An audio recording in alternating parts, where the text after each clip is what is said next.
مزید ویڈیوز کے لیے ہمارے چینل ہاؤس آف اسلام کو سبسکرائب کرنا نہ بھولیے۔ شکریہ۔ الذین اصطفى خصوصا على افضلهم وخاتم النبیین محمد الامین وعلى آلہ وصحبہ اجمعین۔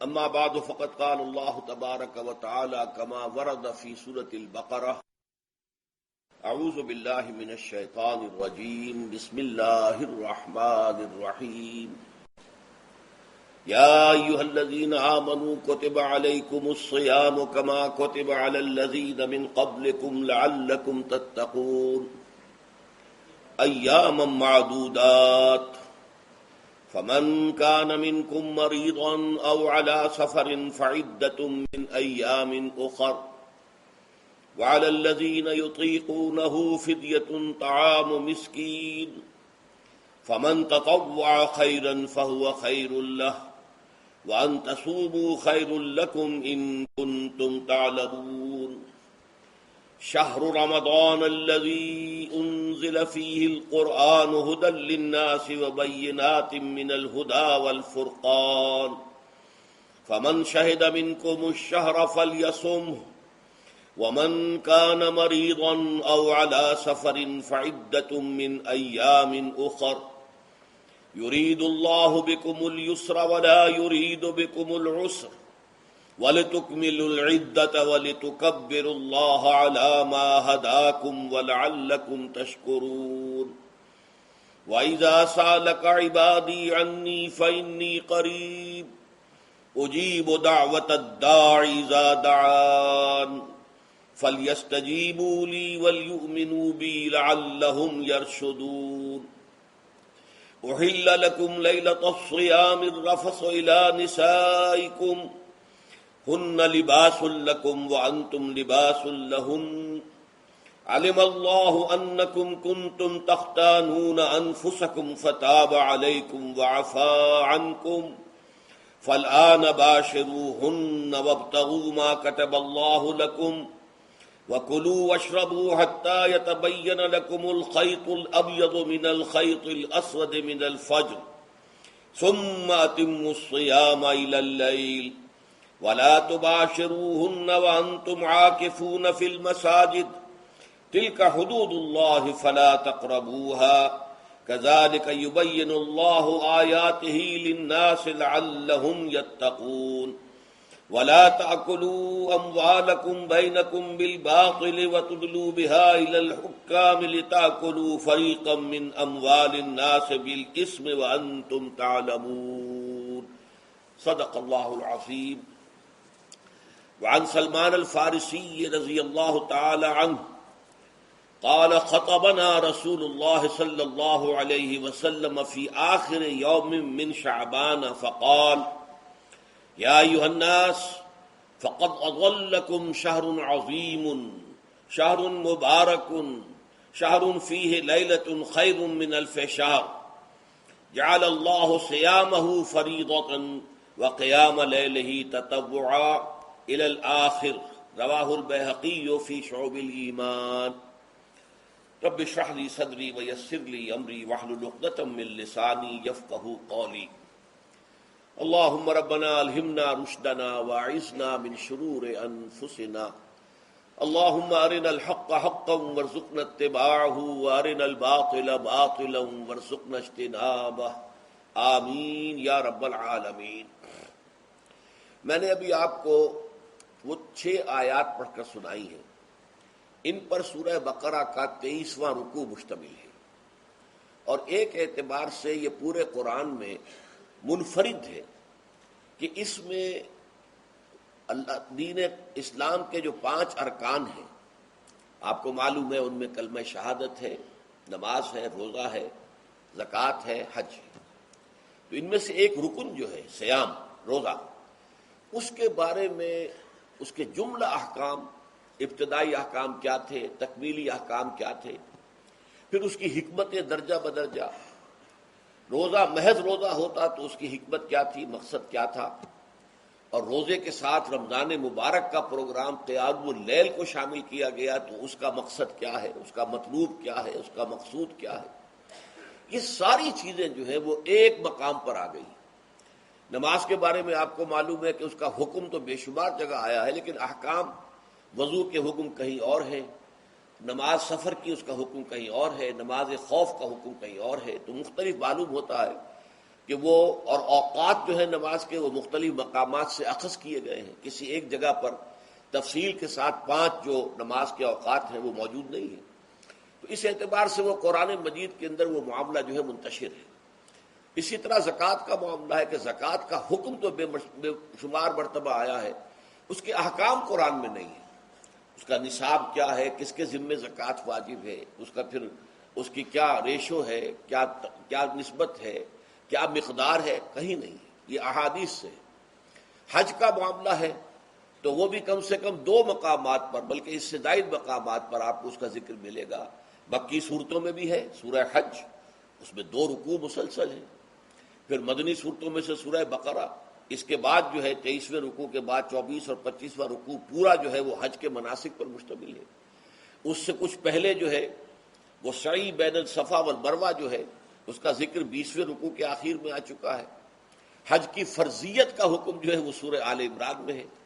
لیکن یہ کہ یہ صوم کی عبادت جو ہے، جو کہ خود ایک رکن ہے اسلام کا، اس کے معاملے میں یہ 6 آیات اتنی جامع ہیں کہ اگر ان کو انسان سمجھ لے تو کل معلومات جو ہے صوم کے بارے میں جو مطلوب ہیں وہ اس کو حاصل ہو جائیں گے، اس کے احکام بھی، اس کی حکمتیں بھی۔ تو اسی حوالے سے آج ان پر گفتگو ہوگی، لیکن درس کے انداز میں نہیں، بلکہ میری اپنی گفتگو کے دوران ان آیات کا حوالہ آئے گا، تو میں چاہوں گا کہ آپ اس وقت بھی اپنی نگاہیں جو ہیں اس کے ٹیکسٹ کے اوپر مرکوز کریں، تاکہ آپ کے ذہن میں جو ہے یہ مضامین آیات کے الفاظ کے ساتھ ایسوسیشن قائم کر کے محفوظ ہو جائیں۔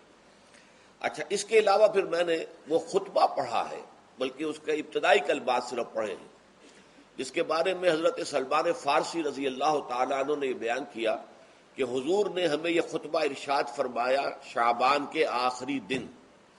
تو یہ گویا کہ اس مناسبت سے آج ہمارا اس خطبے کو پڑھنا جو ہے بہت ہی موزوں ہے، اس لیے کہ یہ خطبہ جو ہے آج، جیسا کہ میں نے عرض کیا، ہو سکتا ہے بلکہ غالب امکان اسی کا ہے کہ آج شعبان کا آخری دن ہے، تو گویا کہ ہم حضور کے نقش قدم کی پیروی کرتے ہوئے، آپ کی سنت پر عمل کرتے ہوئے ہم اس وقت اس خطبے کو پڑھیں گے۔ یہ خطبہ جو ہے اس کا مکمل ترجمہ جو تازہ ایشو ہے ندائے خلافت کا، اس میں سرورق پر درج کر دیا گیا نمایاں طور پر۔ پھر ہم نے ایک 4 ورقے کی حیثیت سے کتابچے کی شکل میں بھی اس کو شائع کیا ہے، بدقسمتی سے اس کا اہتمام نہیں ہو سکا کہ وہ یہاں سب کے لیے پیش کیا جاتا، لیکن یہ کہ کچھ نہ کچھ نسخے اس کے یہاں آئے ہیں، اس میں بھی یہ پورا خطبہ درج ہے۔ پھر ایک ناشر نے جن کا تعلق ایسے تنظیم اسلامی کے ساتھ ہے، اس کو خوبصورت انداز میں شائع کیا ہے 4 ورقے کو، لیکن اس کی انہوں نے قیمت رکھی ہے کہ اس کے 10 نسخے 10 روپے میں آپ کو مل جائیں گے، تاکہ آپ زیادہ سے زیادہ لیں اور تاکہ لوگوں میں تقسیم کریں، تاکہ وہ ذہنی تیاری جو ہے، ذہنی اور قلبی اور روحانی، رمضان مبارک کی برکات سے صحیح طور پر مستفید ہونے کے لیے اس میں آپ کے دوست، اعزاء و قریب رشتہ دار بھی شریک ہو سکیں۔ میں سب سے پہلے اب آغاز کر رہا ہوں اسی خطبے کے ان الفاظ سے کہ جو یہاں پر درج ہیں، آپ بھی اس کی متن پر نگاہ رکھیے۔ ان سلمان الفارسی رضی اللہ عنہ، حضرت سلمان فارسی رضی اللہ تعالی عنہ سے یہ روایت ہے۔ حضرت سلمان آپ کو معلوم ہے کہ ایران میں پیدا ہوئے، اور ان کے والد جو ہیں وہ آتش کدے کے بڑے ذمہ دار آدمی تھے، لیکن ان کو نفرت پیدا ہوئی کہ یہ آگ ہم خود جلاتے ہیں، ایندھن اس میں نہ ڈالیں تو بجھ جاتی ہے، ہم کیسے اس کے سامنے ہاتھ جوڑ کر کھڑے ہو جائیں اور اس سے دعائیں مانگیں۔ بہرحال اس بنا پر جو بھی چپقلش ہوئی، تو جیسے حضرت ابراہیم علیہ السلام کو ان کے والد نے گھر سے نکال دیا تھا، انہیں بھی گھر سے نکلنا پڑا، جیسے حضرت ابراہیم نے پھر ہجرت کی تھی اور وہ عراق سے جو ہے شام کی طرف منتقل ہوئے تھے، تو یہ ایران سے شام کی طرف منتقل ہوئے، وہاں جا کر انہوں نے عیسائیت کا مذہب اختیار کیا، راہبوں کے پاس رہے، آخری راہب جس کے پاس تھے زیر تربیت و تعلیم تھے، تو جب اس کے انتقال کا وقت آیا تو انہوں نے کہا کہ مجھے تو ابھی تشفی نہیں ہوئی پورے طور سے، آپ نے بہت کچھ سکھایا ہے، بہت کچھ سمجھایا ہے، اور میں نے آپ سے بہت کچھ فیض حاصل کیا ہے، لیکن ابھی تو مجھے تشفی نہیں ہوئی، اب آپ کا انتقال ہو رہا ہے، میں آپ کے بعد کس کے پاس جاؤں؟ تب اس نے کہا کہ میرا علم مجھے بتاتا ہے کہ نبی آخر الزمان کا ظہور اب قریب ہے اور وہ جنوب میں کھجوروں کی سرزمین میں ہوگا، تو تم جاؤ، ٹرائی یور لک، جاؤ دیکھو شاید قسمت تمہیں ان کے قدموں میں پہنچا دے۔ تو وہ وہاں سے روانہ ہوئے ایک قافلے کے ساتھ، قافلے پر ڈاکوؤں نے حملہ کیا، انہیں پکڑ کر غلام بنا لیا، غلام بنا کر بیچ دیا۔ لیکن یہ دیکھیے قسمت ان کی کہ مدینے کے ایک یہودی نے خرید لیا، اب مدینے پہنچ گئے۔ اب وہاں خبریں انہیں مل رہی ہیں کہ مکے میں کسی صاحب نے دعویٰ کیا ہے نبوت کا، لیکن ان کے پاؤں میں تو غلامی کی بیڑیاں، یہ مکے تو نہیں جا سکتے۔ تو میں کہا کرتا ہوں کہ یہ اس شخص کی قسمت ہے کہ جیسے ہم کہتے ہیں کہ پیاسا کنویں کے پاس جایا کرتا ہے، کنواں تو پیاسے کے پاس نہیں آتا، لیکن یہاں کیا ہوا، کنواں چل کر پیاسے کے پاس پہنچا ہے۔ محمد الرسول اللہ صلی اللہ علیہ وسلم ہجرت فرما کر مدینے تشریف لے آئے۔ تب انہوں نے اپنے آقا سے ایک روز کچھ تھوڑی سی کھجوریں مانگی، لیں اور اجازت طلب کی اور جا کر حضور کی خدمت میں پیش کی، کیونکہ اس نے یہ بتایا تھا راہب نے کہ وہ ہدیہ تو قبول کر لیں گے، صدقات قبول نہیں کریں گے، صدقہ قبول نہیں کریں گے۔ تو اسی امتحان کے لیے جا کر حضور کی خدمت میں وہ کھجوریں پیش کی۔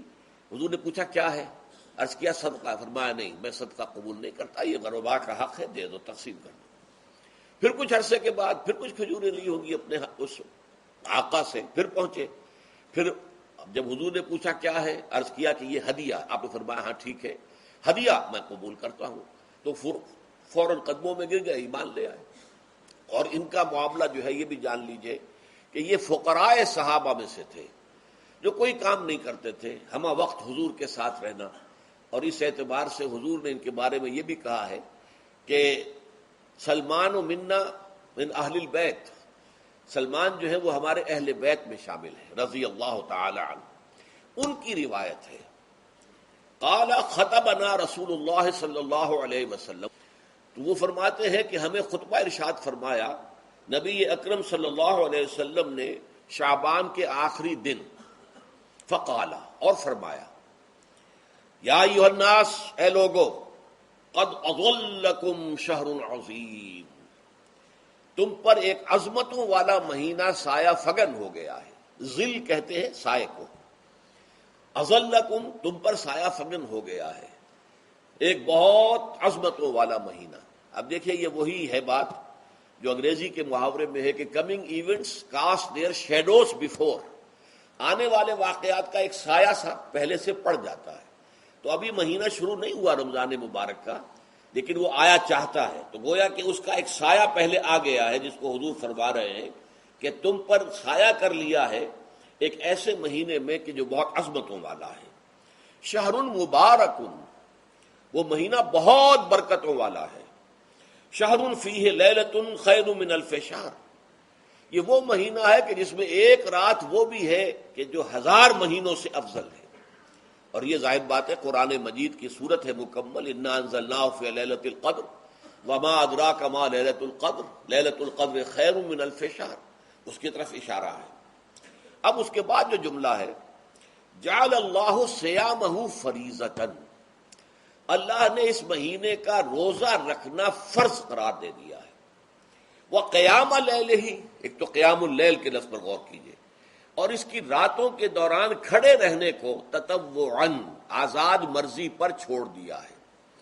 تو گویا کہ اس رمضان مبارک کے 2 پروگرام ہیں، ایک پروگرام دن سے متعلق ہے وہ ہے روزہ، اور ایک قیام رات سے متعلق ہے اور وہ ہے قیام اللیل۔ دن کا پروگرام فرض ہے، رات کا پروگرام فرض نہیں ہے، لیکن ایک طرح کی تشویق اور ترغیب، اس کے لیے جو ہے تحریص، یہ موجود ہے۔ ورنہ تو یہ ہے کہ ہر رات جو ہے اس میں تہجد آپ پڑھیں، رات کو کھڑے رہے، وہ اللہ تعالیٰ کو بہت پسندیدہ ہے۔ تہجد حضور کے لیے تو فرض کے درجے میں رہی ہے، لیکن عام مسلمانوں پر فرض نہیں ہے۔ البتہ جو کوئی کر سکے ان کے لیے یقیناً بہت اعلیٰ مراتب ہے، بہت اونچے درجات ہیں، تو وہ تو کسی بھی شب میں پورے سال آپ کریں، لیکن اس کے لیے خاص طور پر چونکہ اہتمام کیا گیا، لہذا جعلہ کا جو فعل ہے اس کے مفعول میں جہاں یہ شامل ہے، نمبر 1 جعل اللہ صیامہ فریضۃ، روزہ رکھنا فرض قرار دے دیا، اور اس کی راتوں کو کھڑے رہنا یہ تمہاری مرضی پر چھوڑ دیا، اسے فرض نہیں کیا ہے۔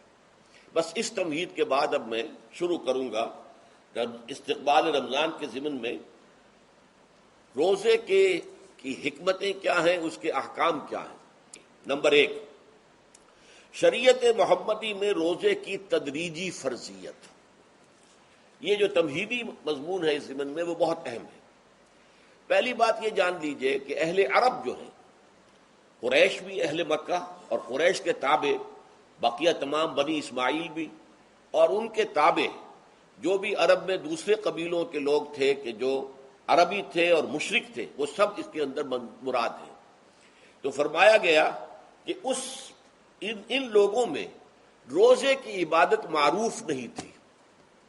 یا تو یہ ہے کہ حضرت ابراہیم علیہ السلام کے زمانے میں روزے کی عبادت تھی ہی نہیں، کیونکہ یہ لوگ اپنے قول کے مطابق ملت ابراہیم پر تھے، لیکن یہ ہے کہ بہرحال روزے کی عبادت سے ناآشنا تھے۔ کیا وجہ ہے یہ ہم نہیں جانتے۔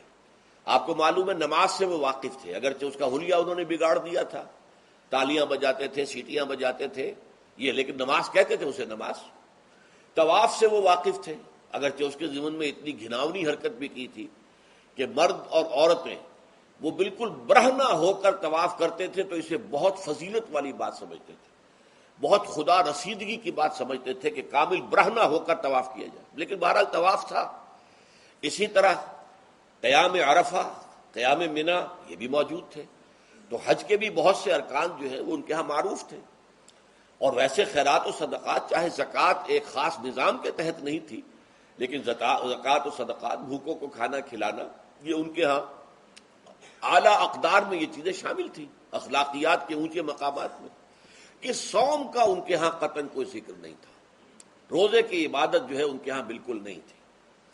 البتہ صوم کا لفظ موجود تھا، یہ لفظ وہ استعمال کرتے تھے اپنے گھوڑوں کے لیے، روزہ رکھواتے تھے گھوڑوں کو۔ اس کا پس منظر یہ ہے کہ ان کے ہاں آپ کو معلوم ہے کہ لڑائی، دنگا فساد، جنگ، اور یہ کہ غارت گری کرنا، لوٹ مار کرنا، یہ تمام ان عرب قبائل کا پیشہ تھا، اصل پیشہ یہی تھا۔ اس میں ان کے پاس 2 جانور تھے، ایک تو اونٹ۔ اونٹ جو ہے وہ ان کی جو باب و ہوا ہے اور ان کے جو حالات ہیں اس کے ساتھ پوری مطابقت رکھتا ہے، یعنی اسے کئی دن کھانے کو نہ ملے اسے پرواہ نہیں، ہفتہ بھر پانی نہ ملے اسے کوئی پرواہ نہیں۔ اس اعتبار سے دھوپ کی کتنی ہی جو ہے تپش ہو، اونٹ کو کچھ نہیں کہتی، لیکن یہ کہ وہ سست رفتار جانور ہے۔ لڑائی کے لیے، جنگ کے لیے، خاص طور پر غارت گری جہاں کرنی ہو، جہاں جا کر گویا کہ ڈاکہ مارنا، پھر دوڑنا ہے، بھاگنا ہے، واپس جانا ہے، تو انہیں گھوڑے کی ضرورت ہوتی تھی جو سریع الرفتار ہے، لیکن گھوڑے میں یہ اوصاف نہیں تھے۔ وہ بھوک کو برداشت نہیں کر سکتا، مزمحل ہو جائے گا، وہ پیاس کو برداشت نہیں کر سکتا، مزمحل ہو جائے گا، وہ دھوپ کو برداشت نہیں کر سکتا، مزمحل ہو جائے گا، اور اگر یہ گھوڑا مزمحل ہو جائے تو سوار کا کیا حشر ہوگا، وہ آپ اس سے اندازہ کر لیجئے کہ اصل میں تو پھر ہلاکت سوار کی ہوگی۔ اس لیے وہ اسے تیار کرتے تھے جنگ کی صعوبتوں کو برداشت کرنے کے لیے۔ اس کا دانہ پانی بند کر دیا، اور اس کا منہ جو ہے وہ عرب بدو جو ہوتا تھا خود تو اپنا چہرہ اور سر لپیٹ لیتا تھا کپڑے کے اندر، جب وہ چلتی تھی ان کے ہاں باد سموم، تیز آگ جیسی ہوا جو ہے جس کے اندر ریت کے ذرات بھی ایسے ہوتے تھے گویا کہ کسی بھاڑ کی جو ہے اس کے اندر کی ریت جو ہے وہ چلی آ رہی ہے، تو گھوڑے کا رخ ادھر کر کے کھڑے کر دیتے تھے اس کو، خود اپنے منہ پر ڈاٹا واٹا باندھا ہوا اپنی حفاظت کے لیے، تاکہ اس کے اندر دھوپ کی سختی برداشت کرنے کی عادت پیدا ہو جائے، پیاس کی برداشت کرنے کی عادت پیدا ہو جائے، بھوک کو برداشت کرنے کی۔ اس کو کہتے تھے صوم۔ صوم کے لفظی معنی رک جانا۔ اب یہ کھانے پینے سے رکا ہوا ہے، اور یہ دھوپ کی سختیاں برداشت کرنے کے لیے دھوپ کے اندر، اور وہ جو آتی تھی وہاں پہ باد سموم، اس کے اندر بھی اس کا سامنا کرنے کے لیے تیار ہے۔ تو یہ پس منظر ہے روزے کا لغوی اعتبار سے، اور یہ کہ اہل عرب جو ہے پرانے وہ اس عبادت سے ناواقف تھے، لہٰذا ہمیں پورے مکی قرآن میں اس کا کہیں ذکر نہیں ملتا۔ البتہ مدینے میں جب حضور تشریف لائے اور صحابہ کرام ہجرت کے بعد، تو یہاں آپ نے دیکھا کہ یہودی جو ہے وہ روزہ رکھتے ہیں یوم عاشورہ کا، 10 محرم کا۔ تو حضور نے دریافت کیا کہ یہ تم 10 محرم کو روزہ کیوں رکھتے ہو؟ تو انہوں نے کہا کہ یہ دن ہماری نجات کا دن ہے۔ 10 محرم کو اللہ تعالیٰ نے فرعون کو غرق کیا تھا اور ہمیں نجات دی تھی اس کے ظلم و ستم سے، تو شکرانے کے طور پر ہم روزہ رکھتے ہیں۔ تو حضور نے فرمایا کہ موسیٰ کے تو پھر ہم تم سے زیادہ حقدار ہیں، ہم موسیٰ کو مانتے ہیں علیہ الصلاۃ والسلام، ان کی عزت کرتے ہیں، قدر کرتے ہیں، تو ہم بھی روزہ رکھیں گے۔ تو آپ نے صحابہ کو حکم دیا کہ عاشورہ کا روزہ رکھا کرو۔ پھر کچھ عرصے کے بعد اللہ تعالیٰ کی طرف سے حکم آ گیا، اور یہ حکم جو ہے اس رکوع کی پہلی آیت کے اندر ہے، یا ایھا الذین آمنوا کتب علیکم الصیام کما کتب علی الذین من قبلکم لعلکم تتقون۔ لیکن جیسا کہ میں بعد میں بتاؤں گا، یہ حکم صوم رمضان کا نہیں ہے، بلکہ یہ کہ اللہ کے حکم سے پہلے 3 دن کے روزے فرض کیے گئے۔ ہر مہینے کی 13ویں، 14ویں اور 15ویں تاریخ کو روزہ رکھو۔ اس میں بڑی حکمت تھی، چونکہ یہ عرب عادی نہیں تھے روزے کے، تو انہیں تدریجاً خو کر کرنا تھا۔ ظاہر بات ہے کہ 30 دن جو ہے وہ تو ایک بڑی مدت ہے، اور ظاہر بات ہے کہ مئی کا مہینہ بھی آ جائے گا، اس میں جون بھی آئے گا، جولائی بھی آئے گا، قیامت خیز مہینے آ جائیں گے، تو بڑی ہمت جواب دے جائے گی۔ تو پہلے روزہ ہر مہینے 3 روزے رکھنے کی ان کو مشق کرائی جائے تاکہ یہ عادی ہو۔ یہ 3 روزے اگر مئی میں بھی آ گئے، جون میں بھی آ گئے، تب بھی ٹھیک ہے، اس کو انسان 3 دن کی تو مشقت برداشت کر سکتا ہے۔ تو پہلے یہ کیا گیا، لیکن اس کے ضمن میں یہ حکم دے دیا گیا، اس کو کہتے ہیں وجوب علی التخییر، یہ اختیار دے دیا گیا کہ یہ 3 روزے تم پر واجب کیے جا رہے ہیں، لیکن یہ کہ اگر تم یہ روزے نہ رکھو تو تم فدیہ دے سکتے ہو، 1 مسکین کو کھانا کھلانا صبح و شام۔ یہ ہے وجوب علی التخییر۔ دوسری رعایت یہ دی گئی کہ اگر کوئی شخص ان 3 تاریخوں میں بیمار ہو یا سفر پر ہو تو وہ تعداد دوسرے دنوں میں پوری کر لے۔ یہ ہے گویا کہ سب سے پہلا حکم جو دیا گیا ہے، اور اس کے ضمن میں اب میں چاہتا ہوں کہ آیت نمبر 2 آپ اچھی طرح پڑھ لیں، اپنا سامنے رکھیے اور اس کے حوالے سے یہ بات سمجھ لیجیے۔ ایام معدودات، یہ دن ہے چند گنتی کے۔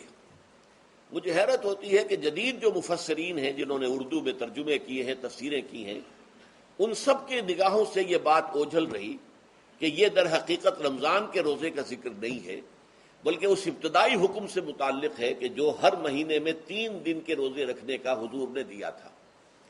لیکن یہ کہ میرا اپنا ذاتی واقعہ یہ ہے زندگی کا، اور یہ اہم واقعات میں سے ہے، میں جب میڈیکل کالج میں پڑھتا تھا، سمجھیے 19-20 سال کی میری عمر، اس وقت بھی مجھے یہ احساس ہوا تھا کہ یہ جو 2 آیات آئی ہیں یہاں ایک دوسرے کے تقابل میں، یہ بیک وقت نازل نہیں ہو سکتی، ان میں وقفہ ہوگا، اور یقیناً پہلا حکم کسی اور پس منظر میں ہے، دوسرا حکم جو بعد میں ہم دیکھیں گے وہ کسی اور پس منظر میں ہے۔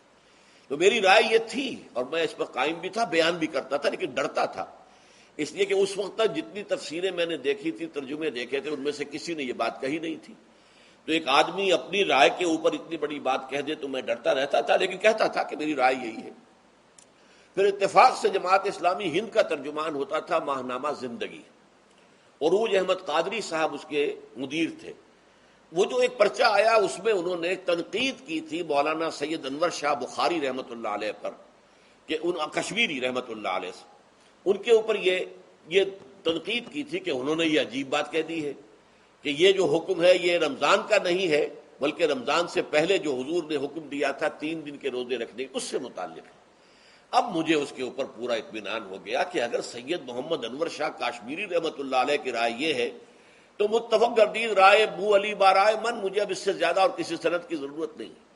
بعد میں نے جب تفسیر کبیر امام رازی رحمۃ اللہ علیہ کی اس کا بھی مطالعہ شروع کیا تو میں حیران ہوا کہ سلف میں تو یہ رائے کثرت سے موجود تھی۔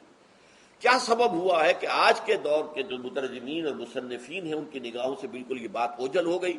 اس معاملے کو میں حل آج تک نہیں کر سکا، لیکن اب میں پورے تیقن سے آپ سے کہہ رہا ہوں کہ یہ جو پہلی 2 آیتیں ہیں ان کا تعلق صوم رمضان سے نہیں ہے، بلکہ ان کا تعلق ہے وہ 3 دن کی۔ اس کی سب سے بڑی دلیل اس کے اندر موجود ہے ایام معدودات، گنتی کے چند دن۔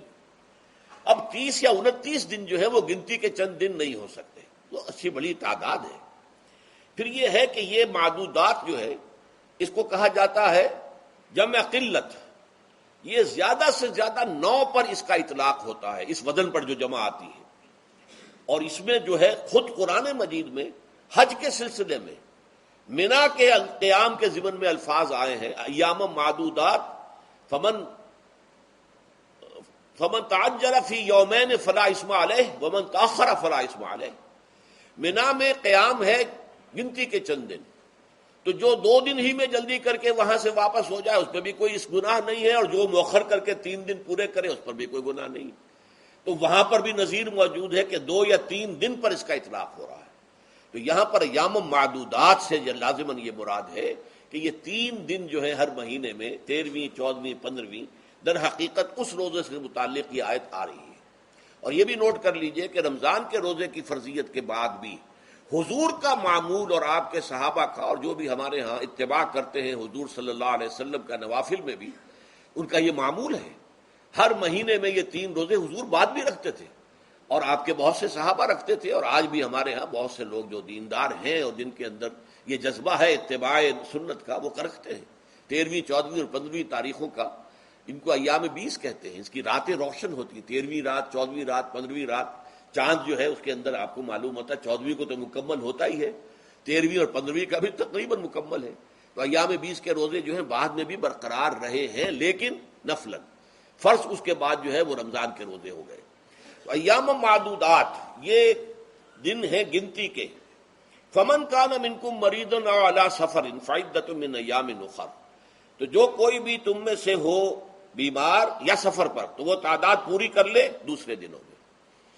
گویا کہ اب اگلی کا ایک تو یہ رعایت ہو گئی، دوسری رعایت وعلی الذین یطیقونہ فدیۃ طعام مسکین، اور ان لوگوں کے ذمے کے جو اس کی طاقت رکھتے ہوں، یعنی مریض بھی نہیں ہے، صحت مند ہے، روزہ رکھ سکتے ہیں، سفر بھی نہیں ہے، سفر پر نہیں ہے، مقیم ہے، روزہ رکھ سکتے، پھر بھی نہ رکھیں تو ان کے لیے بھی ایک اختیار، اسی لیے میں نے لفظ استعمال کیا تھا وجوب علی التخییر، واجب تو ہے لیکن اس میں ایک اختیار دے دیا گیا ہے۔ وہ اختیار کیا ہے؟ فدیۃ طعام مسکین، تو پھر یہ ہے کہ ایک مسکین کو کھانا کھلا دینا۔ فدیہ کہتے ہیں کسی چیز کا بدل ہو جائے، جیسے کہ جنگی مجرم ہے اس کا فدیہ ہے، گویا کہ اس کو دے کر وہ پھر آزاد ہو جائے گا، فدیہ اس کو کہتے ہیں۔ ففدیۃ طعام مسکین، لیکن یہ ہے کہ فمن تطوع خیرا فهو خیر اللہ، اور جو نیکی سے خیر کرنا چاہے مزید تو وہ اس کے لیے بہتر ہے، ایک کے بجائے 2 کو کھلائے، 3 کو کھلائے، 4 کو کھلائے، 10 کو کھلائے، تو یہ تو ترغیب ہے، لیکن کم سے کم ایک مسکین کو کھانا کھلانا 2 وقت کا۔ وَأَن تَصُومُوا خَيْرٌ لَكُمْ، اب دیکھیے یہ لفظ بول رہے ہیں، اگر تم روزہ رکھو تو یہ تمہارے حق میں بہتر ہے، یعنی اگرچہ اختیار تمہیں دے دیا ہے، اختیار یہ ہے کہ روزہ رکھو، اگر نہ رکھو تو فدیہ دے دو ایک مسکین کا کھانا، لیکن اگر تم روزہ رکھو ان کنتم تعلمون، اگر حقیقت میں تم علم رکھتے ہو کہ روزے کے اندر کیا کیا برکات ہیں تو تمہیں روزہ لازماً رکھنا چاہیے۔ تشویق اور ترغیب موجود ہے، لیکن یہ کہ اس کی فرضیت یا وجوب نہیں ہے۔ یہ تھا ابتدائی حکم روزے کی ضمن میں۔ اب اس کے بعد اگلی آیت جو ہے اس کے بھی پہلے حصے کو مت پڑھیے، شہر رمضان الذی انزل فیہ القرآن، اس کے بارے میں تو بعد میں گفتگو ہوگی، بینات من الہدی والفرقان، لیکن اگلا جملہ فمن شہد منکم الشہر فلیصم، اب یہ رمضان کے روزے کی فرضیت کا حکم آیا ہے۔ رمضان کا مہینہ وہ ہے جس میں قرآن نازل کیا گیا، اس کے بارے میں جیسا کہ میں نے عرض کیا پھر بعد میں عرض کروں گا، لیکن جو شخص بھی تم میں سے موجود ہو اس مہینے میں، اپنے گھر میں موجود ہے، اپنے شہر میں موجود ہے، سفر پر نہیں ہے، یا یہ ہے کہ جو شخص بھی اس مہینے کو پائے، اس کی زندگی میں یہ مہینہ آ جائے، یہ برکتوں کا ایک موقع اسے مزید حاصل ہو جائے، فلیصم، یہ امر کا صیغہ ہے، یہ وجوب ہے مطلقاً۔ اب اس میں جو 2 رعایتیں پہلے دی گئی تھی ان میں سے ایک کو برقرار رکھا، ومن کان مریضا او علی سفر فعدۃ من ایام اخر، یہی وہ الفاظ ہیں جن کی بنا پر میرا گمان اس وقت بھی یہ تھا کہ یہ 2 بیک وقت نازل نہیں ہو سکتی آیات، یہ جو تکرار ہے بے معنی تکرار ہو جائے گی پھر اگر ایک ہی وقت میں نازل ہو رہی ہو، اور قرآن مجید کی فصاحت اور بلاغت سے یہ چیز بعید ہے کہ وہاں پر اس طرح کی تکرار بلا سبب ہو رہی ہو۔ قرآن میں اور بہت سی آیات ہیں جن میں کہ آپ کو معلوم ہے کہ پورا رکوع ہے سورہ مزمل کا جس میں قیام اللیل کا حکم ہے، پھر اسی کے آخر میں وہ آیت شامل کر دی گئی ہے جو کم سے کم 1 سال بعد نازل ہوئی ہے، جس میں کہ رات کے قیام کا وجوب ختم کر دیا گیا، اور صرف یہ کہ جتنا بھی تم سے ممکن ہو سکا کرو، ضروری نہیں ہے کہ 1/3 شب ہو، آدھی ہو، 2/3 ہو، جتنا بھی ممکن ہو قرآن پڑھا کرو رات کو، گویا کہ وہ فرضیت جو تھی قیام اللیل کی وہ ختم ہو گئی۔ تو اس حوالے سے وہ جو ناسخ ہے، منسوخ کرنے والی آیت بھی اس کے ساتھ ہی رکھ دی گئی ہے تاکہ وہ جو اصل حکم تھا وہ بھی برقرار سامنے رہے، اور جس نے آ کر اسے منسوخ کیا وہ بھی برقرار رہے اور سامنے رہے۔ اسی طرح یہاں پر بھی یہ حکم آیا، کتنے عرصے کے بعد آیا یہ مجھے معلوم نہیں، لیکن یہ کچھ عرصے کے بعد آیا ہے کہ رمضان کا مہینہ وہ ہے کہ جس میں قرآن نازل کیا گیا۔ اب جو شخص بھی اس مہینے کو پائے اس پر لازم ہے کہ اس کے روزے رکھے۔ ہاں، من کان مریضن او علی سفر، جو شخص ہو مریض، بیمار ہو یا سفر پر ہو، فعدۃ من ایام اخر، تو وہ تعداد پوری کر لے دوسرے دنوں میں۔ یرید اللہ بکم الیسر ولا یرید بکم العسر، اللہ تمہارے ساتھ آسانی چاہتا ہے، سختی نہیں چاہتا۔ یہ اصل میں کیوں کہا ہے، اس کی وجہ سمجھ لیجئے۔ آج بھی آپ کو اپنے ہاں ایسے لوگ مل جائیں گے جن کا تقویٰ کا تصور اتنا غلط ہو گیا ہے کہ 104 درجے کا بخار ہے، روزہ چھوڑنے کو تیار نہیں۔ بھلے آدمیوں، اللہ نے تمہیں ایک رخصت دی ہوئی ہے تو خام خواہ اپنے اوپر یہ شدت کیوں لے رہے ہو؟ لیکن لیتے، روزہ چھوڑنے کو تیار، روزہ قضا نہیں کروں گا۔ سفر پر جا رہے ہیں اور روزہ قضا کرنے کو تیار نہیں۔ ایک موقع پر ایک غزوے کے دوران ایسا ہوا کہ کچھ لوگوں نے روزہ رکھا ہوا تھا، لیکن وہ اتنے یوں سمجھیے مزمحل ہو گئے کہ جب پڑاؤ پر پہنچے تو جن کا روزہ نہیں تھا انہوں نے تو بڑی چاق و چوبند طریقے سے خیمے نصب کیے، سارا بندوبست کیا، اور یہ جا کر بے سدھ ہو کر بے ہوش ہو کر گر پڑے۔ تو حضور نے فرمایا ان کو دیکھ کر، لیس من البر الصیام فی السفر، سفر میں روزہ رکھنا یہ کوئی نیکی کا کام نہیں ہے، یہ نیکی کا غلط تصور ہے کہ جو تم نے اپنے اختیار کر لیا۔ یہ تمہارے اندر تشدد پسندی پیدا ہو رہی ہے۔ دین کے احکام میں جو مقصد ہے وہ کیا ہے؟ یرید اللہ بکم الیسر ولا یرید بکم العسر۔ اسی پر عمل کرتے ہوئے حضور نے فرمایا ہے کہ جو بھی علماء دین ہیں یا جو رہنمایان دین ہیں ان کا کام کیا ہے؟ آپ نے فرمایا یسروا ولا تعسروا، دیکھو آسانیاں پیدا کرو، سختیاں پیدا نہ کرو۔ دین میں سختیاں پیدا کرنا بھی وہ اسر اور اغلال بن جاتا ہے کہ جس کو رفع کرنے کے لیے اور جس سے لوگوں کو، یہودیوں کو اور تمام اہل کتاب کو نجات دینے کے لیے اللہ تعالیٰ نے اپنے رسول محمد صلی اللہ علیہ وسلم کو بھیجا۔ وَيَضَعُ عَنْهُمْ إِصْرَهُمْ وَالْأَغْلَالَ الَّتِي كَانَتْ عَلَيْهِمْ، کہ جہاں وہ نیکی کا حکم دیتے ہیں، بدی سے روکتے ہیں، پاکیزہ چیزوں کو حلال ٹھہراتے ہیں اور خبیث چیزوں کو، ناپاک چیزوں کو حرام قرار دیتے ہیں، وہیں وہ لوگوں کے اوپر سے وہ بوجھ بھی ختم کرتے ہیں کہ جو انہوں نے خام خواہ اپنے اوپر لاد لیے۔ تو ان میں سے یہ بھی ہے کہ یہ نیکی کا کام نہیں ہے کہ آپ سفر میں ہیں اور روزہ رکھ رہے ہیں۔ یرید اللہ بکم الیسر ولا یرید بکم العسر وَلِتُكْمِلُوا الْعِدَّةَ، لیکن یہ بات واضح رہے کہ اب تمہارے لیے تعداد کو پورا کرنا لازم ہے۔ یہ نہیں ہے کہ آپ اس کی جگہ پر فدیہ دے دیں تو بات پوری ہو جائے گی، نہیں۔ روزے کی تعداد، آپ کے رمضان میں 2 روزے 3 روزے چھوٹ گئے بیماری کی وجہ سے، ٹھیک ہے، لیکن دوسرے دنوں میں اس کی قضا دینی لازم ہے۔ وہ روزے رکھنے جو ہیں آپ پر لازم ہے، ان کا کوئی بدل جو ہے وہ فدیہ نہیں ہو سکتا۔ البتہ یہ نوٹ کر لیجئے، یہ حکمت نبوی ہے کہ یہاں اگرچہ وہ فدیے کا حکم جو ہے گویا کہ بظاہر قرآن مجید کے الفاظ سے محسوس ہوتا ہے کہ مطلقاً منسوخ ہو گیا، لیکن حضور نے اس کو خاص حالتوں میں باقی رکھا ہے۔ کوئی شخص اتنا بوڑھا ہو چکا ہے یا خاتون اتنی بوڑھی ہو چکی ہے کہ دن بھر کا فاقہ جو ہے اس میں اندیشہ ہے کہ کہیں ہلاک نہ ہو جائے۔ کوئی مریض ہے، مرد ہے یا عورت ہے، وہ ڈائبٹیز کی مریضہ ہے، اس کو وہ شوگر کا مرض ہے اور وہ اس کو برداشت نہیں کر سکتی، شوگر لیول بہت نیچے ہو جائے تو موت واقع ہو سکتی ہے۔ کوئی ایسا مریض ہے جس کو مرض سے شفا پانے کی اب کوئی امید ہے ہی نہیں کہ میں مرض سے شفا پا جاؤں گا یا پا جاؤں گی تو اس کے بعد میں روزہ مکمل کر دوں گی، نہیں۔ ایسے لوگوں کے لیے حضور نے اس رعایت کو برقرار رکھا ہے کہ ایسے لوگ اگر ایک مسکین کو کھانا کھلا دیں تو یہ فدیہ بن جائے گا۔ لیکن جو بھی شخص صحت مند ہو اور صحت کی توقع رکھتا ہو اور جو شخص بھی طاقت رکھتا ہو روزے کا قضا کر دینے کا، اس کے لیے لازم ہے کہ روزوں کی قضا کرے۔ وَلِتُكْمِلُوا الْعِدَّةَ وَلِتُكَبِّرُوا اللَّهَ عَلَى مَا هَدَاكُمْ، اور تاکہ تم اللہ کی کبریائی کا اعلان کرو اس چیز پر کہ جو اس نے تمہیں ہدایت عطا فرمائی ہے۔ اب اس کا ایک تو ظاہر ہے کہ جب روزے ختم ہوتے ہیں عید الفطر میں، تکبیر، اضافی تکبیرات کے ساتھ 2 رکعتیں ہیں جو ہم ادا کرتے ہیں۔ احناف کے نزدیک 6 اضافی تکبیرات ہیں اور اہل حدیث کے نزدیک 12 ہیں، لیکن تکبیرات ہیں اضافی۔ اور یہ کہ جاتے ہوئے اور آتے ہوئے عید کے لیے آپ جا رہے ہیں تو تکبیرات پڑھتے ہوئے جائیے، واپس آ رہے ہیں تکبیر پڑھتے ہوئے آئیے۔ اور یہ بھی کہ جاتے ہوئے راستہ کوئی اور، آتے ہوئے راستہ کوئی اور اختیار کیجئے، تاکہ پورا شہر، پوری بستی جو ہے تکبیر کی آواز سے گونج جائے۔ یہ ظاہر ہے، باطن اس کا کیا ہوگا؟ اللہ کی کبریائی کا اعلان کرو، اللہ کی کبریائی کو نافذ کرنے کی کوشش کرو۔ جب اللہ نے تمہیں ہدایت دے دی ہے، تمہیں اپنے دین حق سے نواز دیا ہے، اب تمہارا فرض ہے کہ اس کو قائم کرو، اس کے لیے جد و جہد کرو، اس کے لیے تن من دھن لگاؤ، اس کے لیے جان اور مال سے جہاد کرو۔ وَلِتُكَبِّرُوا اللَّهَ عَلَى مَا هَدَاكُمْ وَلَعَلَّكُمْ تَشْكُرُونَ، اور تاکہ تم واقعتاً شکر کرو۔ اس پر بھی گفتگو بعد میں ہوگی۔ یہ حکمت صوم کے حوالے سے ہے یہ لفظ۔ اس کے بعد جو ہے ایک آیت چھوڑ کر پھر اگلی 5ویں آیت پڑھیے۔ یہ ہے تکمیلی احکام۔ ابتدائی احکام آ گئے، نمبر 2 میں صوم رمضان کا حکم آ گیا، نمبر 3 پر ہوا کیا تھا کہ جب روزوں کا حکم دیا گیا تو چونکہ مثال آپ نے رکھی تھی یہود کی کہ یہود جو ہے عاشورہ کا روزہ رکھتے ہیں تو ہم بھی کیوں نہ رکھیں، مسلمانوں تم بھی رکھو۔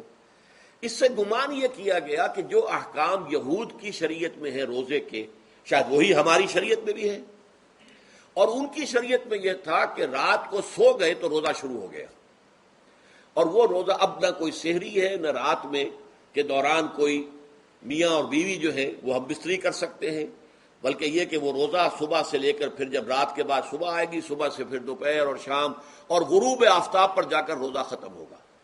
گویا کہ کم و بیش 20 گھنٹے کا روزہ یا 21 گھنٹے کا روزہ، کیونکہ اگر غروب آفتاب کے 3 گھنٹے بعد آدمی سو گیا تو وہاں سے جو روزہ شروع ہوا ہے تو غروب آفتاب پر اگلے روز جو ہے وہ ختم ہوگا، تو ہو جائے گا 20-21 گھنٹے کا روزہ۔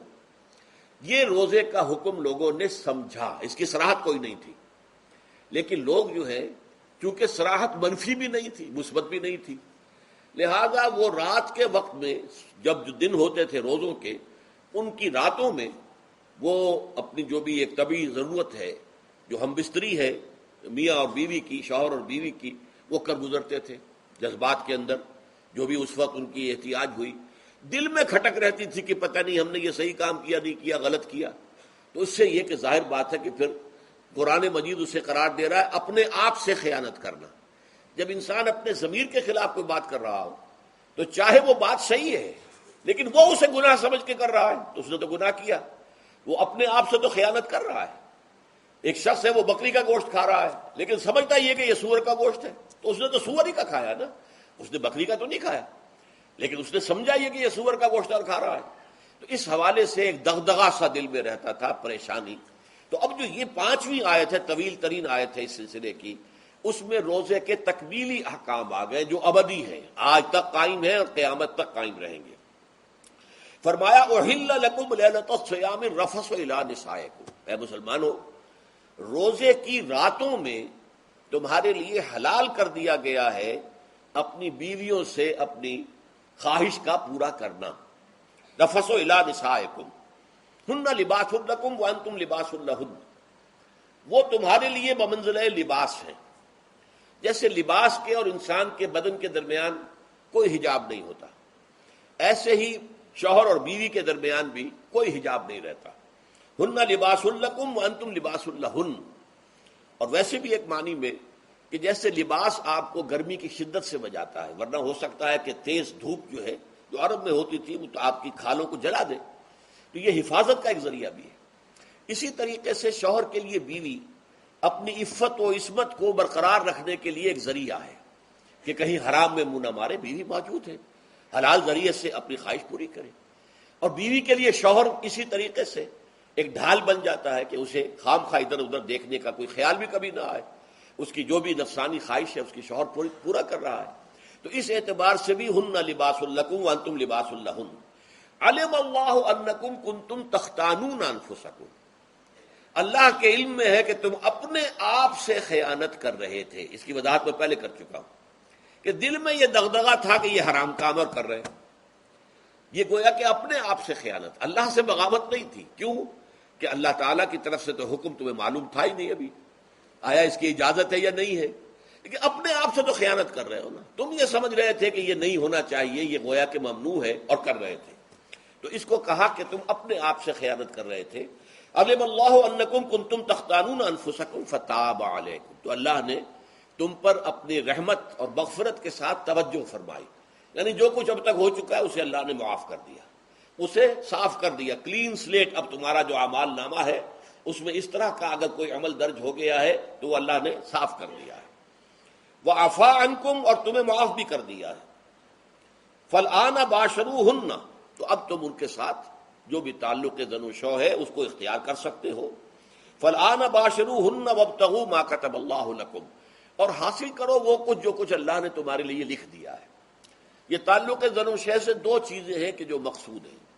ایک تو سب جانتے ہیں اولاد، ہر انسان کی خواہش ہوتی ہے کہ میری نسل کا تسلسل باقی رہے، لیکن نمبر دو ایک شے اور ہے، قرآن مجید میں بیان کیا گیا، بلے تسکنو الیہا، اس میں ایک سکون ہے، اس میں جو بھی ہے، جو بھی عمل ہے مباشرت کا، اس میں ایک اعصابی طور پر سکون کی کیفیت انسان کو حاصل ہوتی ہے، تو یہ بھی مطلوب و مقصود ہے۔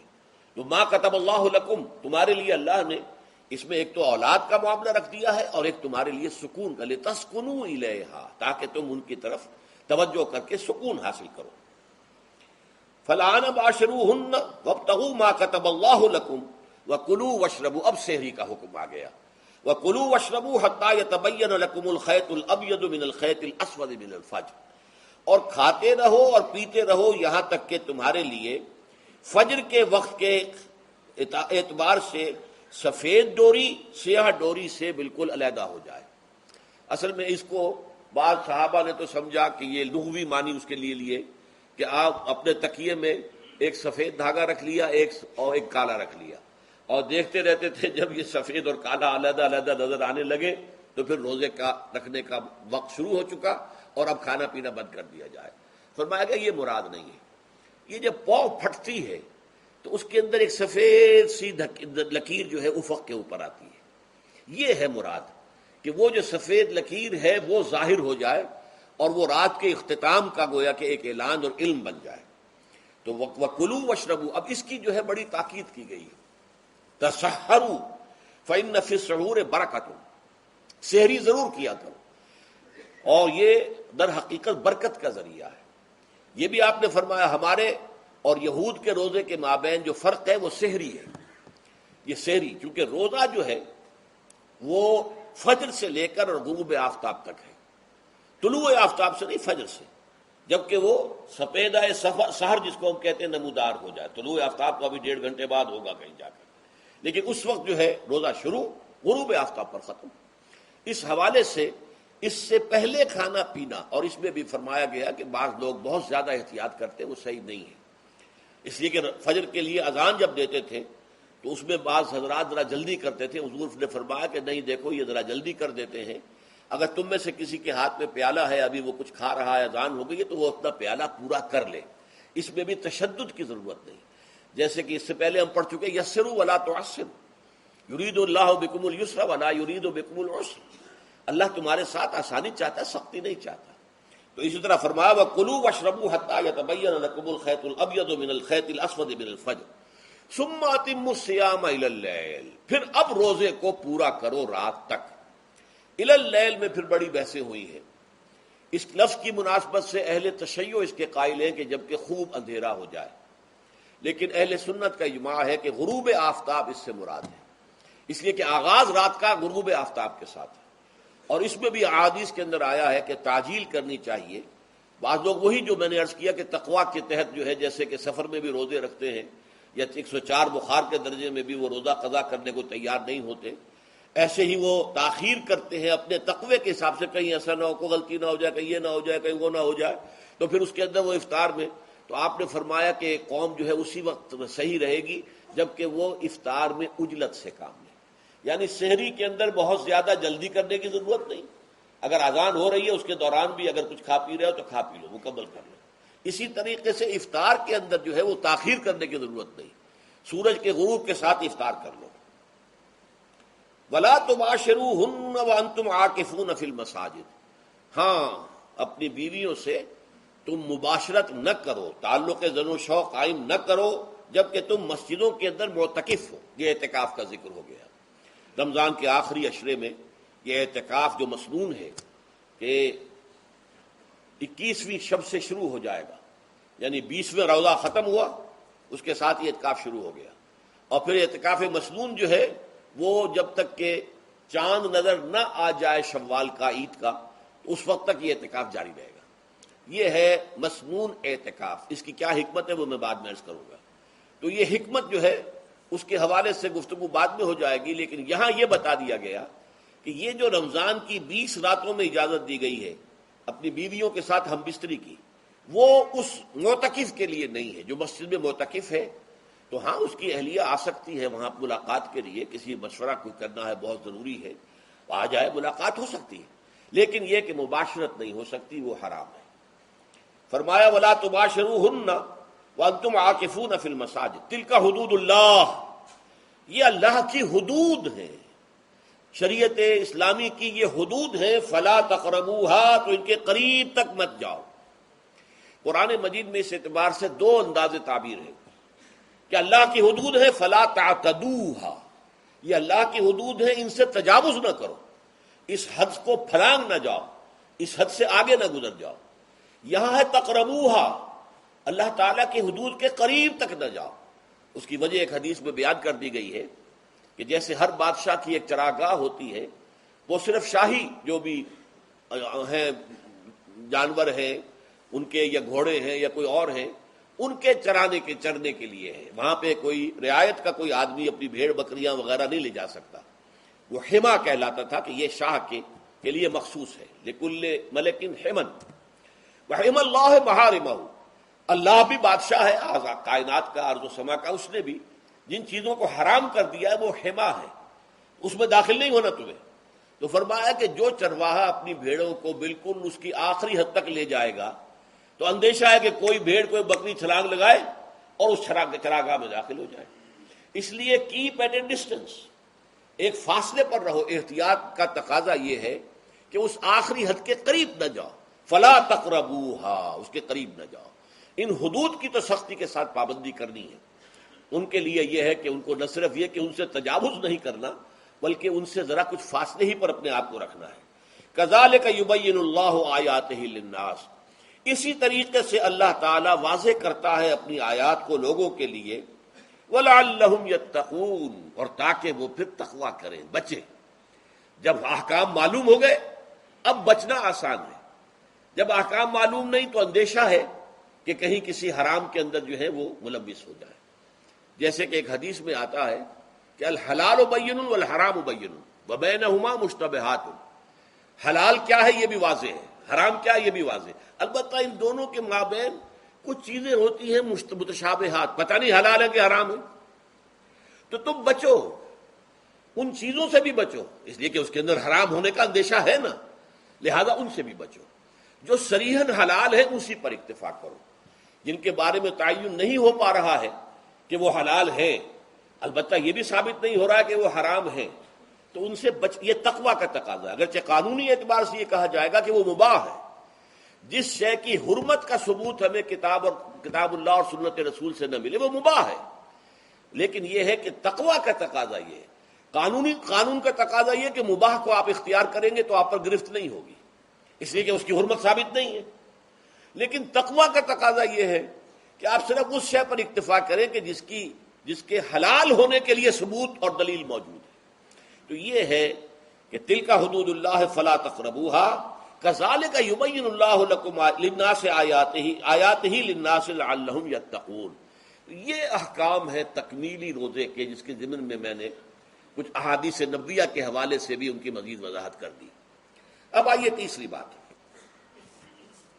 روزے کا اصل حاصل کیا ہے۔ اب پہلی آیت پر ہمیں توجہ دینی ہوگی، یا ایھا الذین آمنوا کتب علیکم الصیام، اہل ایمان تم پر روزہ فرض کیا گیا، لکھ دیا گیا، طے کر دیا گیا، اگرچہ جیسا کہ میں نے عرض کیا یہ ابتدائی حکم ہے اور اس میں وجوب علی تخییر وہ بعد میں آ چکا دوسری آیت میں، کما کتب علی الذین من قبلکم، جیسے کہ یہ فرض کیا گیا تھا ان پر جو تم سے پہلے تھے، یعنی یہود اور نصارہ، ان پر بھی یہ روزہ جو ہے یہ فرض تھا۔ البتہ احکام مختلف ہو گئے، جیسے جمعے کا دن اور جمعے کو چھوڑ کر یہودیوں نے سبت کا دن اختیار کیا، عیسائیوں نے جو ہے وہ سنڈے کو اختیار کر لیا، لیکن احکام میں فرق ہے۔ وہاں پورے سبت کے دن، ہفتے کے دن کاروبار دنیاوی مطلقاً حرام. لیکن ہمارے ہاں شریعت کے اندر آسانی پیدا کی گئی کہ صرف جمعے کی اذان سے لے کر نماز ادا ہو جانے تک وہ حرام ہے. لیکن باقی یہ ہے کہ اس سے پہلے بھی اگر کرو اور بعد میں جب فَإِذَا قُضِيَتِ الصَّلَاةُ فَانتَشِرُوا فِي الْأَرْضِ وَابْتَغُوا مِن فَضْلِ اللَّهِ، جب نماز ادا ہو چکے تو جاؤ، منتشر ہو سکتے ہو زمین میں اور اللہ تعالیٰ کے فضل کو تلاش کر سکتے ہو. تو اسی طریقے سے اگرچہ حکم روزہ جو ہے وہ تو سابقہ امتوں میں بھی تھا، لیکن یہ اس کے احکام جو ہے ان کے اندر تغیر و تبدل ہے. کتب علیکم الصیام کما کتب علی الذین من قبلکم لعلکم تتقون، تاکہ تمہارے اندر تقوی پیدا ہو جائے. اب یہ ہے حکمت صوم کی پہلی آیت. تقوی کسے کہتے ہیں؟ بچنا. کس چیز سے بچنا؟ اللہ نے جو چیزیں حرام کی ان سے بچنا، اللہ کے احکام کو توڑنے سے بچنا. دیکھیے یہ لفظ جو ہے اس کا مادہ ہے وا، قاف اور یا، وقا. وقا یقی کے معنی ہے کسی کو بچانا. ہم دعا مانگتے وقنا عذاب النار، اے اللہ ہمیں آگ کے عذاب سے بچا لے. لیکن ارتقا بنتا ہے باب افتعال، واو تے میں شامل ہو گئی تو اتقا، اور اسی سے تقوی ہے. تقوی کے معنی کیا ہے؟ بچنا، خود بچنا. وقا یقی دوسرے کو بچانا.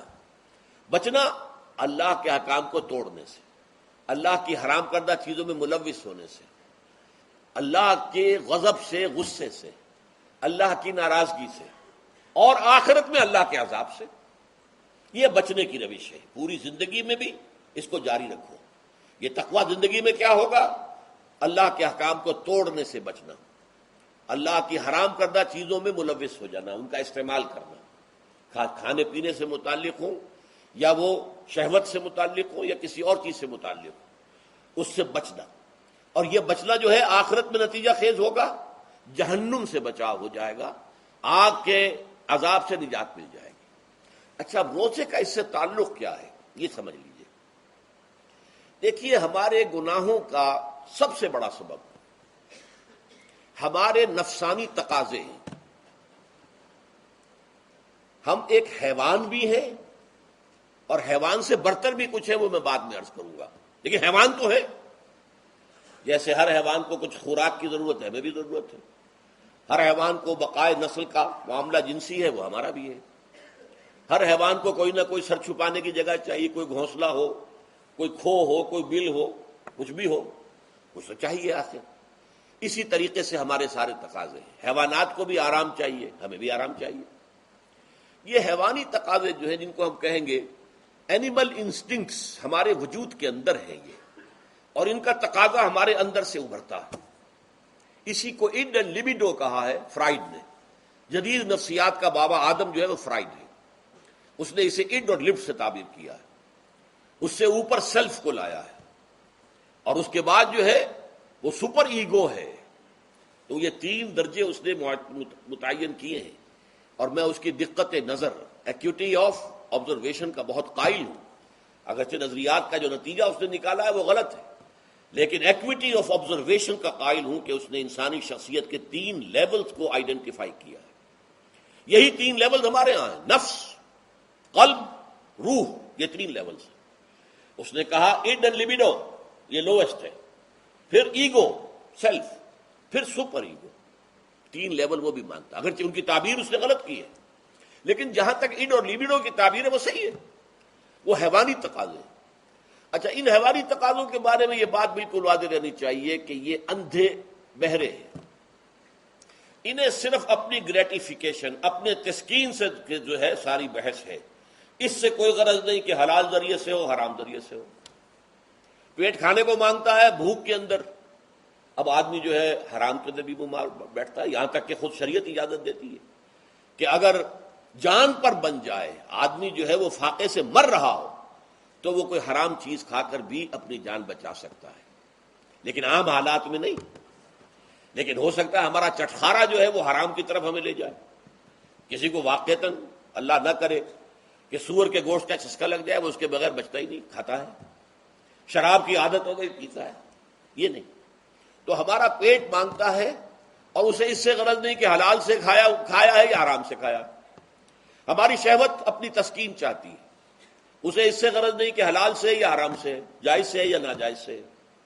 اسی طریقے سے ہمارے تمام تقاضے جو حیوانی ہیں، ایک تو یہ کہ بہت زوردار ہیں، اور چونکہ وہ اندھے بہرے ہیں، لہذا جو قرآن میں کہا گیا ان النفس لامارۃ بالسوء، یہ نفس تو بدی کا حکم دیتا ہی ہے۔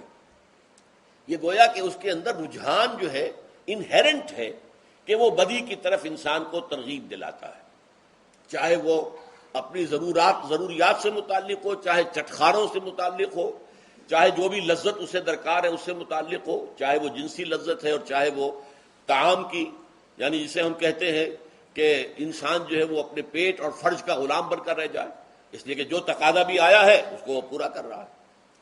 یہ جو کیفیت انسان کی ہے، اس کے لیے ایک مشق جو ہے وہ روزہ فراہم کرتا ہے۔ روزے کے آپ نے 12، 13، 14 گھنٹے کا بھی روزہ ہوتا ہے، بعض جگہوں پر 16، 17 گھنٹے کا روزہ ہوتا ہے۔ اس عرصے میں آپ اپنے نفس کو حلال چیزوں سے بھی روکے رکھتے ہیں۔ اس منہ زور گھوڑے کو جو ہے آپ اس کی لگام کس کر رکھتے ہیں کہ حلال بھی نہیں کھانے دے رہے، بھوک لگی ہوئی یا کھانا بہترین موجود ہے، نہیں کھا سکتے، اللہ کا حکم نہیں ہے، اللہ کی اجازت نہیں۔ شدید پیاس ہے، بہترین مشروبات فریج میں رکھی ہوئی ہے، نہیں کھا سکتے، نہیں پی سکتے، جائز نہیں ہے، حالانکہ حلال ہے، حرام نہیں ہے۔ بیوی موجود ہے، یا جیسے کہ لونڈیوں کا معاملہ ہوتا تھا، لونڈی موجود ہے، لیکن نہیں، آپ اپنی شہوت جو ہے وہ اس سے پوری نہیں کر سکتے۔ یہ پابندیاں نفس کے اوپر لگانا، یہ ایک مشق ہے، یہ ایک ریاضت ہے۔ اس ریاضت کا حاصل یہ ہونا چاہیے کہ انسان بقیہ 11 مہینوں میں اپنے آپ کو حرام سے تو بچائے نا۔ یہاں وہ حلال سے رکا ہوا ہے اللہ کے حکم سے، کہ حلال چیز بھی نہیں کھا رہا، دن بھر نہیں پی رہا، دن بھر نہیں اپنی کوئی شہوت پوری کر رہا، دن بھر حلال ذرائع سے بھی، تو اس سے اس کے اندر یہ ایک، اس کو ہم کہیں گے سیلف کنٹرول پیدا ہو جائے، اپنے نفس کو قابو میں کر لے۔ یہ گویا کہ اس کا سب سے پہلا، اس روزے کی ریاضت، روزے کی مشق کے حوالے سے یہ اس کی حکمت ہوئی کہ اس سے کے ذریعے سے انسان میں سیلف کنٹرول پیدا ہو رہا ہے، ضبط نفس۔